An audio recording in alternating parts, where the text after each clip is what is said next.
are known.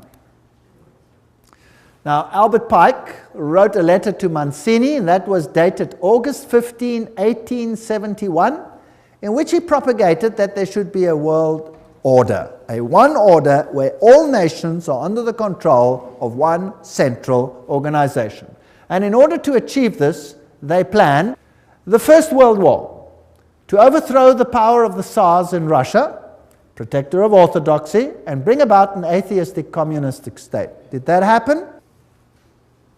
The Second World War, that's also written long before the event, to originate between Great Britain and Germany, to strengthen communism as antithesis to the Judeo-Christian culture, and bring about a Zionist state in Israel. Did it achieve this objective? Yes. In fact, after this war, Israel, in its present form, was reinstated under the protection of Britain. And then, interestingly enough, a Third World War, a Middle Eastern war involving Judaism and Islam, and spreading internationally.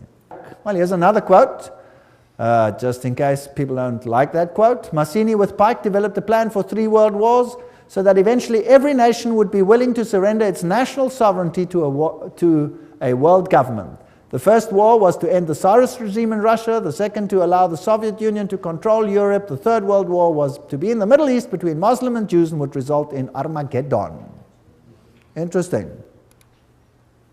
Now, how were they going to do it? Let's read what Albert Pike wrote about these wars and how they were going to be unleashed. He wrote, quote, "We shall unleash the nihilist and the atheist," so the destroyer and the atheist, "and we will provoke a formidable social cataclysm which in its horror will show clearly to the nations the effect of absolute atheism.